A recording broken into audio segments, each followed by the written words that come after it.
I was 70 years old. I lived in a house with 28 rooms, a staff of 12, and a bank account with more zeros than I could count. I could buy anything my heart wanted, a private jet, a famous painting, even a private island. But every single night, in the deep silence of my beautiful prison, I cried myself to sleep. The one thing I wanted more than anything, the one thing my money couldn't buy, was a real friend. My huge fortune was like a high, cold wall around me, and behind that wall, I was the loneliest woman in the world. This wasn't a life. It was a well-decorated jail, and I was its only prisoner, serving a life sentence of being alone. The sun would rise, making golden bars of light on the rug in my bedroom. But for me, it just meant another empty day was starting. My morning routine was a quiet and lonely dance. A maid he'd never had a real talk with would draw my bath. A chef whose name I barely knew would make a single egg on a plate big enough for a feast. I'd eat alone at the head of a huge dining table that could seat 30 people. The sound of my fork and knife echoed in the big, empty room. My staff were like ghosts. They were polite and did their jobs well, but their faces were like masks. They didn't see me as a person. They saw me as the one who paid their salary. They spoke to me in quiet, careful voices, always agreeing, always saying yes. Their words were polite, but empty. I had learned a long time ago that their kindness was a service they were paid for, not a real feeling.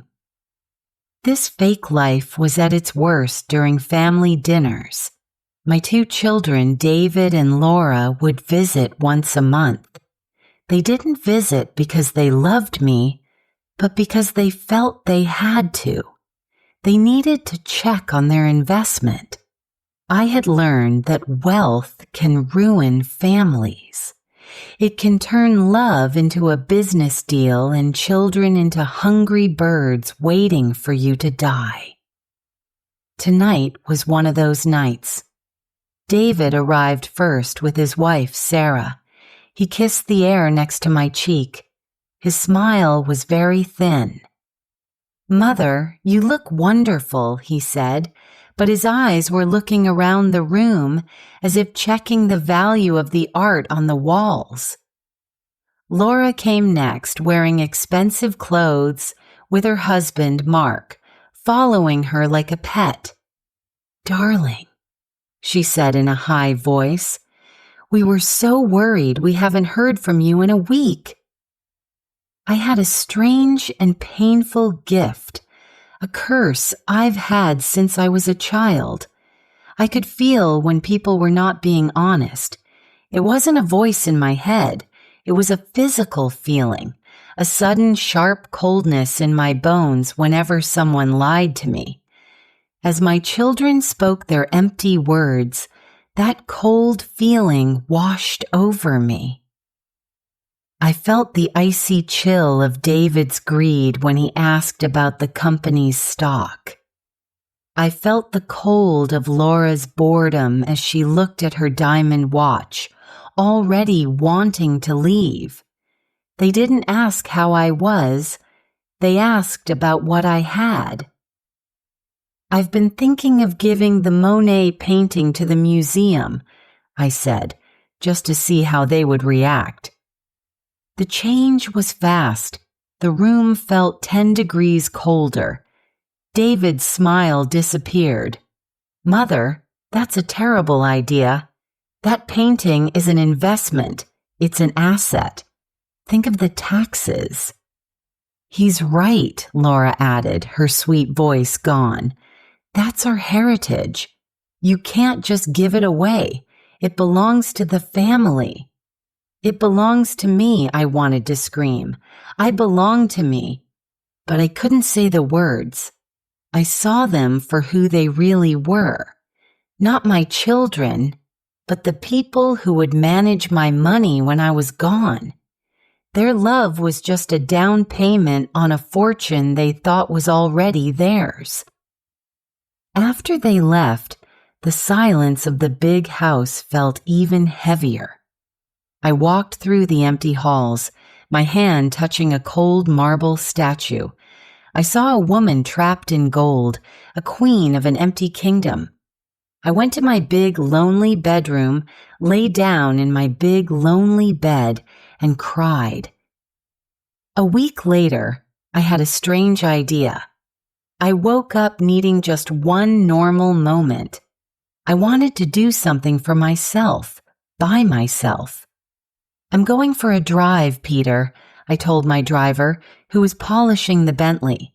He looked up, surprised. Of course, madam. Where are we going? No, I said, my voice stronger than I thought. Not we. Me. Driving. The driver looked truly worried. Madam, it's been a very long time. Are you sure that's a good idea? I'm sure, I said, and I took the keys from his hand. The metal felt strange. I didn't choose the Bentley, but a normal car from the back of the garage that no one had driven in years. It was dusty and plain. It was perfect. I drove out of the big gates, my hands tight on the steering wheel. The world felt too fast and too loud. Cars moved around me like angry bees. Just changing lanes made my heart beat fast. I felt like a woman from another time, lost in a world that had moved on without me. I drove to a part of the city I hadn't seen in 50 years. I was looking for a small park where my late husband, before the money changed everything, and I had a simple picnic. I found it. It was smaller than I remembered, stuck between two tall glass buildings. I parked and walked under the trees. For a few minutes, I wasn't Anna the billionaire. I was just Anna, a widow visiting a memory. I felt a small bit of peace, but the peace did not last. The drive back was worse. It was rush hour. People were honking their horns. The traffic was mean. I was nervous and still thinking about the park. At a busy corner, I made a mistake. I pulled out too slowly and didn't see a car coming fast. The screech of tires was loud, then came a jolt and the sound of breaking glass. My car spun around. Then everything stopped. There was only the ticking of the engine and a pain in my left wrist. I had caused an accident. For the first time in many years, I had a problem that money couldn't fix right away. I was shaken and scared, but I also felt strangely alive. The sound of an ambulance siren was the sound of my perfect world breaking. My staff, who knew about the crash from the car's safety system, were already on the phone. They wanted to send me to a private clinic with the best doctors. But as the paramedics helped me out of the car, I felt another small bit of rebellion. No, I said, my voice shaky but clear. Take me to the nearest hospital, the public one. It was a small choice, but it felt huge. I was rejecting the special treatment that had kept me so lonely. For just a moment, I wanted to be a normal person. The emergency room was chaos. It was full of beeps, fast footsteps, and worried voices. It was crowded, bright, and smelled like cleaning products. It was the most real place I had been in 30 years. They gave me a number and told me to wait like everyone else. My expensive clothes meant nothing here. In this place, pain made everyone equal. After a long time, a nurse called my name. Anna, he said, Not Mrs. Astor, just Anna. He was a man about 60 years old with kind eyes and a calm feeling about him. His name tag said Leo. He took me to a small curtained area. "Let's look at that wrist," he said softly. He didn't ask about my car or my insurance or who I was. He was just focused on me and my pain. He gently checked my wrist. His touch was professional but also comforting. "Looks like a break. Well, need an X-ray. Does it hurt a lot?" I just nodded. I couldn't speak. It wasn't just my wrist. It was the shock and the fear of it all. Leo seemed to understand. He pulled up a stool and sat down. "It's okay. You're safe now. Well, take good care of you." And then it happened. As he spoke, I waited for my gift, for the cold feeling of a lie that I expected from everyone. But there was nothing. Instead, I felt a gentle, steady warmth. It was a feeling so new and different, it surprised me more than the crash. It was the warmth of real kindness. He wasn't being paid to be kind. He just was kind. He saw an old woman who was scared and hurt, and he cared. That was it. He worked calmly, getting me an ice pack and telling me about the X-ray. He talked to me about the weather and the bad traffic. He talked about normal things. He treated me like a person. To Leo, I wasn't a rich woman. I wasn't a famous name. I was just a patient. This simple act of being seen as a normal person was worth more to me than all the diamonds I owned. In the noisy hospital, being cared for by a simple nurse, I felt the first real crack appear in the wall of my loneliness. The X-ray showed a clean break. The doctor said I should stay overnight because of my age and the shock. Before I could think about it, the ER doors opened and my world of money came rushing in. David and Laura came into the small space with fake worried faces. "Mother, oh my God, are you all right?" David said loudly. His eyes looked at the small room with disgust. "What are you doing in this place? I have Dr. Albright on the phone. He's ready to move you to a private suite at the best clinic." "Well, get you out of here in 5 minutes," Laura added, already on her phone, giving orders to an assistant. They completely ignored Leo, as if he was a piece of furniture. But Leo calmly stepped forward. "Your mother needs to stay here for observation, on doctor's orders. She is stable, but she needs rest. All this noise isn't helping." He spoke with a quiet authority that cut through their loudness. For the first time, David and Laura seemed to really see him. They looked at him with disrespect. Who was this man to tell them what to do? "And you are?" David asked in a rude tone. "Am your mother's nurse," Leo replied simply.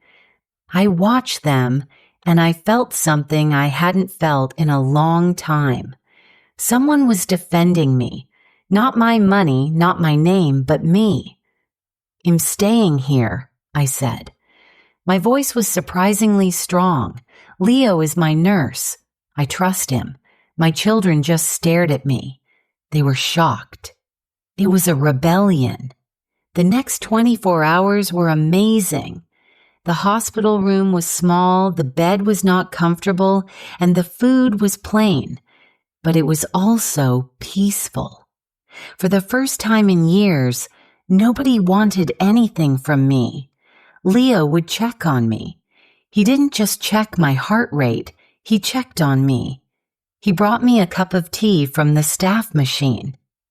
"It's not great," he said with a small smile, but my mother always said a good cup of tea can fix half the world's problems. We started to talk. He told me about his life. He was a widower. His wife Maria had died 5 years ago. His kids were grown up. He worked at the hospital not because he had to, but because, he said, it gives me a reason to get up in the morning. When you help someone heal, you heal a little piece of yourself too. His words felt true. I found myself opening up. I told him I used to love painting with watercolors, but I stopped when I became busy with my wealth. I talked about my husband, the man he was before the money, when our best day was a simple afternoon in the park. Leo just listened. He saw the young, lively woman hidden under years of sadness. "You have a fire in your eyes, Anna," he said. "I bet you were a strong woman." He didn't say my jewelry was nice. He complimented my spirit. He saw the real me, the one who was buried under a mountain of gold. With every quiet talk, with every shared smile, Leo was giving me back pieces of myself I thought were gone forever. The warmth I felt from him was melting the ice around my heart.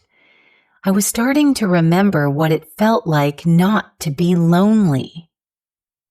I left the hospital the next day with my arm in a cast. My spirit felt surprisingly light, but I wasn't ready to lose the one real friend I had made.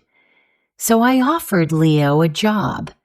"I need a private nurse to help me while this heals," I said. The words felt strange. At my home, the pay would be very good.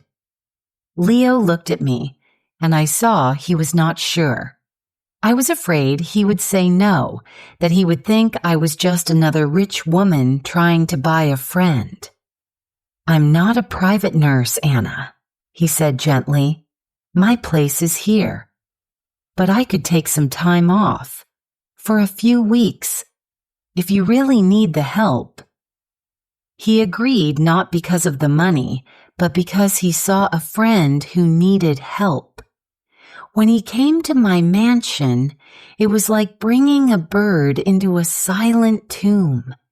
He was a bit of simple color in my gray world. The staff didn't know what to think of him. He spoke to them like they were his equals. He asked the chef his name and told the gardener that the roses were beautiful. My children, however, saw him as an enemy. Their reaction was fast and mean. To them, Leo wasn't a kind nurse. He was a threat, a smart man who wanted the family money. Their monthly visits became weekly, then daily. They were suspicious, and their suspicion filled the house like a poison fog. "Mother, you can't be serious," David said, trapping me in the library. "Hiring a public hospital nurse? We can get the best doctors in the world." "I don't understand why you like this man so much," Laura added, her voice full of hate. "What does he want? Has he asked you for money? You have to be careful. People like him are experts at tricking lonely old people." Her words were like a poisoned arrow, aimed right at my biggest fear. I had been hurt before by men who said they loved me, but only wanted my money. David and Laura started a secret war. They hired a private investigator to look into Leo's life. They wanted to find something bad about him to make him leave, and they found something. They called a family meeting. They sat on the sofas like they were judges. I made sure Leo was there. "Mother," David began, his voice serious, "we looked into Mr. Rossi to protect you." He opened a file. "It seems he has a lot of debt. medical bills from his late wife's illness, a mortgage. He isn't the simple good man you think he is. He's in financial trouble. He's a gold digger, Mother, the best one you've ever met. Every word hurt my fragile trust. The old cold fear came back into my heart. I looked at Leo, and for the first time, I saw him through my children's eyes. A man with debt, a man with a reason to want my money. All my life, money had been a problem. Was he just another person who failed the test? The warmth I had felt from him started to feel like a clever lie. For one terrible moment, I believed them. The loneliness I had just started to escape was about to swallow me again. The room was full of tension. David and Laura looked at me. Sure, they had won. They were sure they had made me believe Leo was a bad person. I felt my world shake. Was Leo just another sad part of my lonely story? I turned to him. My voice was a whisper. Leo, is it true? The debts? Leo looked at me. His face was not guilty, but very sad. He looked only at me. Yes, Anna, he said, his voice steady. It's true. My wife, Maria. Her illness was long. The insurance didn't pay for everything. I have a mortgage on the house we bought 40 years ago. I'm a working man. I have problems just like everyone else. He stopped, then took a small step closer. I never hid this. You never asked. I came here because I saw a woman who was hurt and alone, and I thought I could help. That's the only reason. My money problems have nothing to do with our friendship. He looked me in the eye. But if you believe, for 1 second, that I am here for your money, then you'll leave right now. You'll walk out that door and you'll never see me again. Your peace of mind is more important to me than any job. In that moment, I used my strange gift. I searched for the icy chill of a lie. I pushed past the worried noise in my head, past the hateful whispers of my children, and I focused on the man in front of me. And there was nothing. No coldness, no lie. There was only the steady, strong warmth of the truth. It was a warmth so deep it felt like the sun coming out after a storm. Then I turned that same feeling toward my own children. The cold that came from them was like a freezer. It was a deep, freezing cold, the cold of a whole life of greed pretending to be love. The difference was so big, it was like walking from a warm fire into a snowstorm. My doubt didn't just go away, it was burned away by Leo's honesty. The fog of fear lifted, and for the first time, I saw my life with perfect, painful clearness. I saw the two people I had given birth to, and I saw the cold, empty spaces where their hearts should have been. And I saw the simple nurse, a man with little money but so much character, who had shown me a kindness I didn't know existed. The test had come, but it wasn't Leo who was being tested. It was me. It was a test of my ability to trust, to see past my wealth and find something real. And in that quiet, amazing moment, I knew I had passed. A strange calm came over me. I stood up, and I stood up straighter than I had in years. I was not a victim anymore. I looked at David and Laura. Thank you, I said, my voice calm and cool. You have made everything perfectly clear. They thought I was agreeing with them. Of course, Mother, David said, reaching for my arm. We just want what's best for you. I pulled my arm away. No, I said. You want what's best for you. You have never cared about what is best for me. You have cared about this house, the stocks, the art. You have been waiting for me to die since you were 21. Their faces went pale. This was not the weak woman they knew how to control. That's not true, Laura said. Isn't it? I said, looking right at them. You come here once a month and you act in a little play called We Love Our Mother, and you think I don't see you are just acting. You think my loneliness is just a problem that will end with you getting your money. I took a breath, and the words came pouring out. You want to know about being betrayed? It's not a stranger trying to take my money. Betrayal is having children who look at you and only see a bank.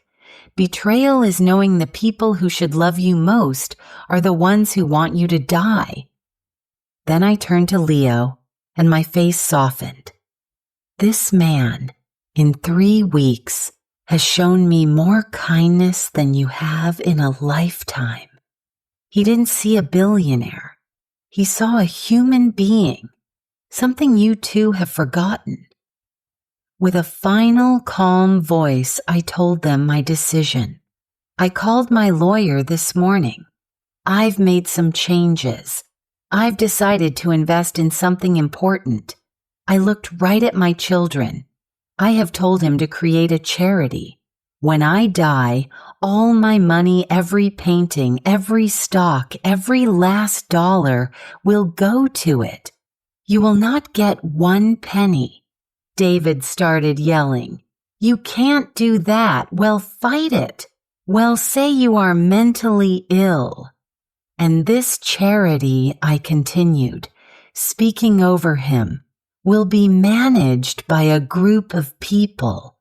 The chairman of that group will be Mr. Leo Rossi. The true ugly side of my children came out. The masks fell away, showing faces twisted with anger. They shouted, they threatened, they accused. But I did not move. I felt nothing.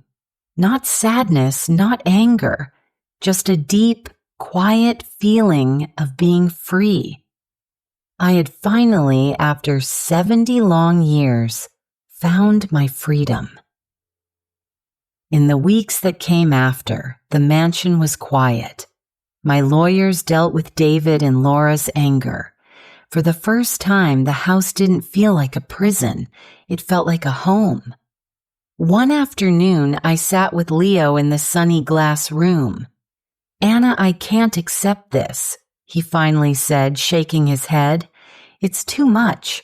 I'm a nurse, not a CEO. I'm not asking you to be a CEO, Leo, I explained gently. I'm not giving you a fortune to live a life of luxury. That would be a curse, not a gift. I know that better than anyone. I leaned forward, my eyes bright. I'm giving you a mission. This money has been a source of unhappiness. I want you to use it to do good. You find purpose in helping people heal. Now you can do that for so many more people. I painted a picture for him. Homes where sick people could die with dignity. Scholarships for nursing students from poor families. Shelters where people could get help. I don't want my legacy to be a pile of things that greedy children fight over, I said, my voice emotional. I want my legacy to be the kindness you showed me, shared with thousands of others. You're the only one I trust. Tears came to Leo's eyes as he understood. He wasn't getting rich. He was being given a huge responsibility. It wasn't about him. It was about continuing a legacy of kindness. He slowly nodded. I would be honored, Anna. We can do it together. The final years of my life were my happiest. Leo and I worked side by side, creating the plan for the foundation. The big, empty mansion was filled with life, with meetings, with hope. I, the woman who had stopped painting, started again. My watercolor paintings were now bright and full of light. I didn't need a private jet to feel free. I found freedom watching the first bricks being laid for the Maria Rossi Hospice, named after Leo's late wife. I didn't need diamonds to feel rich. I felt rich sitting in a simple community garden, sharing a sandwich with Leo, laughing as we planted flowers at a new shelter. I was no longer Anna Astor, the lonely billionaire.